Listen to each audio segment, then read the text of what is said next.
I know that people always talk about the issue of, she said she's a solicitor, but she's not a barrister. When I first came here, I had a problem with it. Yes. I know that when you go to school in Nigeria, when you go to a law school, as a law student, you graduate from the Nigerian university and you do the bar, Exactly. you go to the law school. Yes. When you graduate, you are a barrister. But when you come to Ireland, you automatically you don't become a barrister. No. You are referred to as a solicitor. And a lot of people don't understand. What is the difference? All right. In England and Wales, that's where I first qualified as a solicitor and admitted as a solicitor, and currently on the role of solicitor as well in England and Wales. And then you have Republic of Ireland South, so to say. We have in England and Wales and Republic of Ireland what is referred to in our profession as divided profession. The reason being that, as you rightly say, we go to university, read law, we come out in Nigeria or other parts of the world. Yes, I need to be specific here now so that the explanation can become clearer for Nigerians and Africans who have different systems. Yeah. So in England and Wales and Republic of Ireland, you go through university, get your LLB, once you now get your LLB, you decide whether you want to be a barrister or whether you want to be a solicitor. If you want to be a solicitor, then you veer towards Law Society of the jurisdiction and do the professional exam and do your training, and then you get admitted onto the role and you become a solicitor. If you decide to be a barrister, then you go to bar school. So which means you have two institutions here in Ireland and in England and Wales. So you have the Law Society and you have the Bar Council. So the solicitors here in Ireland and England and Wales would have offices on the high street. We see clients, we relate with clients, and if the matter needs to go to court and you need a barrister who you need to assist you to research the case, to advocate for the client, then you instruct a barrister who joins you in the case and you go as a team and represent client. So that is why here in Ireland, more often I will be called solicitor, because I have trained to be a solicitor. That's the area that I trained. In Nigeria, you go to university, get your degree, go to law school, and you are admitted. And in Nigeria, most often you are referred to as barrister. But in Nigeria, you can either do the work of solicitor or barrister. The choice becomes yours, which is why most chambers in Nigeria would say refer to their chamber as solicitor and advocacy. They will do solicitor's work and they will do barrister's work. So it is combined in Nigeria, whereas in England it's separated. Yes, that's the difference. Yes. Okay. Now people know, because people don't know, and sometimes they say, she's a solicitor or he's a solicitor. Yes. The other one is a barrister. Yes. And at least they know the difference now. The difference and when people who are barristers come from Nigeria into Ireland, for example, they need to requalify. They don't have a automatic entry, into either the bar or be admitted to the Law Society. It becomes your choice then if you want to go do that or you want to practice as a solicitor. Yes, but without that retraining or readmission, they are not able to practice. And I've often, advised a lot of our colleagues to try and do that, because there's no point having a law degree, but often they feel, why should I want to requalify? As a result, they are not able to practice. But I always think that it's always worthwhile to go through that and then requalify, obviously just the professional side of it, and get admitted so the fellow can practice. Okay. When you talked about the experience and the achievement, you talked about the parents of the Irish-born children. Yes. They are quite a lot in Ireland now. With the economic situation, what do you think is their situation? Are they able to work, and are there jobs for them? Well, before the economic downturn, obviously, you know that Ireland, particularly Dublin, was a booming, bubbling yeah. city, Yeah. and there were a lot of jobs. And I had often told people then, before they got all their residency, this issue of trying to qualify or requalify wherever you find yourself, particularly here in Ireland, because as you know, a lot of Nigerians are educated people in terms of we take education very seriously back home.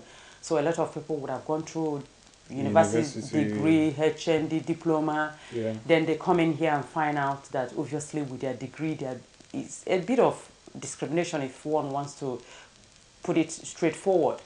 But what I do say to clients that I've related with and community members is, look, you come into another country, i.e. here in Ireland, and we have this notion of, oh, I'm going back home soon, I'm going back home soon. 5 years, I'm still going back home soon. You haven't gone. 10 years, 10 years, we're still there. back. I'm still going back. So why don't you try the much you can to retrain yourself? There are several vocational training.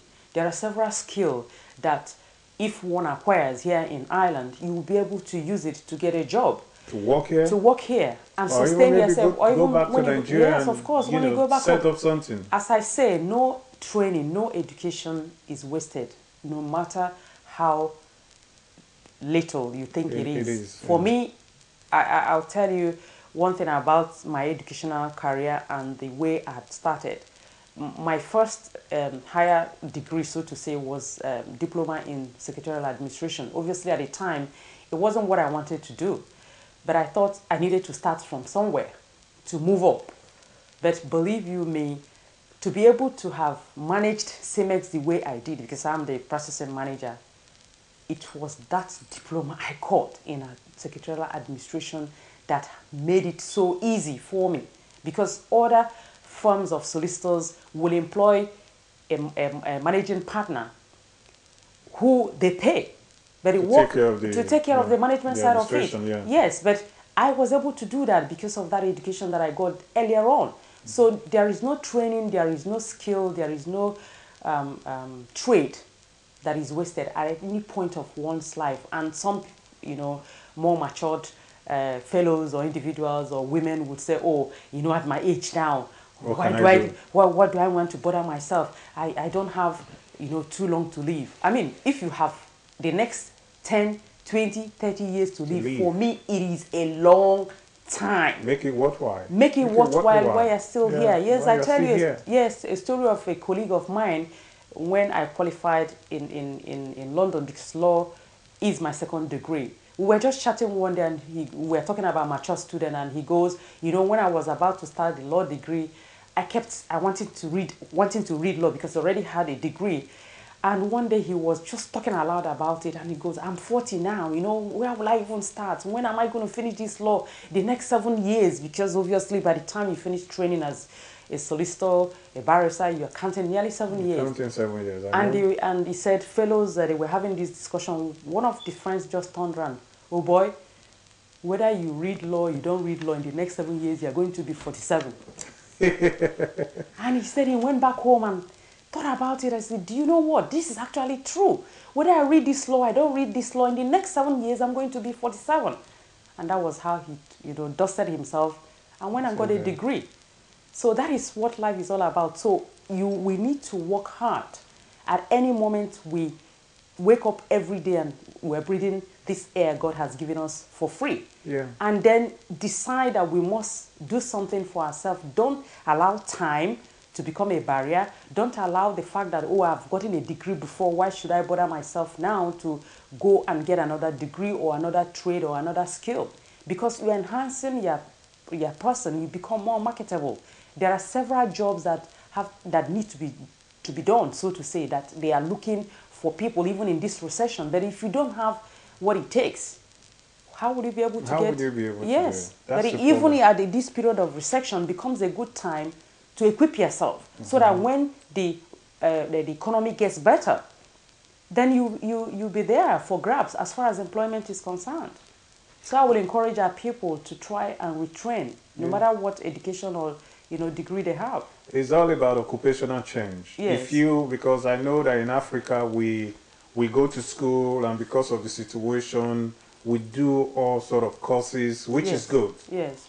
But the situation now is that the time does not allow us to live the way we used to. Yes. We have to prioritize. Yes. If you go to school in Nigeria or in any part of Africa, and now you are in Europe and you discover that, okay, there are more of practicals than just saying, I am an accountant and what do you do? You don't look at the time. Yes.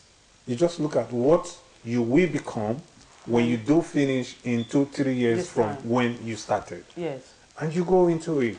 Because the problem now is that we see a lot of Africans going home, that they want to go and do business. Maybe they've got 5 million, 10 million, and they go back to Africa and they discover that the Africa they used to know is no longer the Africa they know they just come into.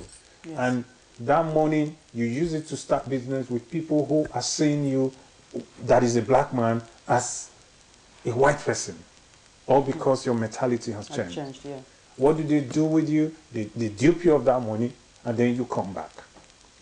But I do believe that if there's occupational change, yes, and you've taken time to really prepare for that going to Africa, when you get to Africa, you are not going to give anybody that money. You're going to invest it into your occupation that you've acquired here before you went back. And then nobody's going to take it from you. And even you can actually use it here.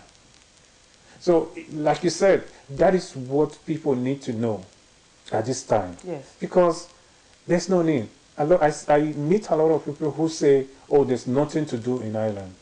What about the occupation, the vocational opportunities everywhere? Yes. People can go and get that. Yes. You can just go and start that. You can be a tailor, a designer. You can even go and do something about plumbing. Yes. I know somebody who did something about plumbing. Welding. He's flying Nigeria every day now. Yes. Because it opened his brain about the opportunity that there is. Yes. And he's either taking something from here to Nigeria now or working here with what he has, with that plumbing that he has gone to study. Yes. So it's very important, like you said. Yeah, very, very important for this occupational change. Yeah. And sometimes we become myopic because we feel that from back home in Nigeria, everyone, obviously talks about university and that becomes the ultimate. We don't have a lot of vocational institutions that people would learn trade. And as you know, Peter, here, those who have trade in their hands, they have the money. Yes, they most of the time, to be quite honest with you, they even earn more than me as a solicitor because they count in their hours. Yeah. So it will be quite helpful, as you rightly say, if people would go and learn trade skills that would endure them for the rest of their life. Because as you say, accumulating whatever money they've obtained or earned out of whatever job they have done and going to Nigeria to enter into a business that you are not conversant with. That is another thing about business. Yeah. For me, going into or coming into and establishing a firm of solicitors is because I have been trained as a solicitor. So I'm vast in this area. I don't know how well I could do in any other business. But in any other business I need to get into, I would like to know what is involved in that business. That is the only way you could do business well. Because if you're giving your money to someone who knows the business more than you do, is whatever that person tells you, you're going to take. Yeah. Because you don't know much about it. But as you said, the man you referred to who had done plumbing, I'm sure before now he wouldn't have thought about it. No. But he decided, took the horn by the bull by the horn, and then decided to go and do that plumbing, and he's reaping the reward now. He's reaping the reward. Yes, and that's the way it goes. People say, when am I going to finish? That shouldn't be the point. I don't believe that that's the point. Because if I'm in school at the moment, if I thought about the time I was going to spend there, I wouldn't go there. And I don't really think about, the money that you are not making. Yes. You will make money. Eventually. But the point is what you will not make if you don't go and get a training is that training. If you don't go into an institution or a shop where that training is done, Yes. you will never get it. Yes. But whatever you do, I know people who 4 years ago, women that I know went to study nursing.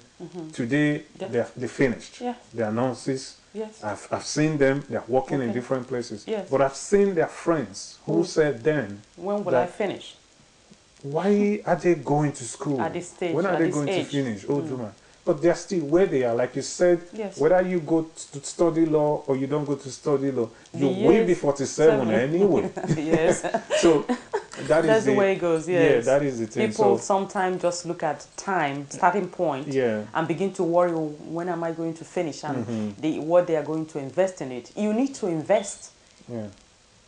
You need to invest to reap the reward. If you don't, the life becomes static. I don't like static life. I like to evolve, learn as I go along the way, and push myself to my limit. Yeah.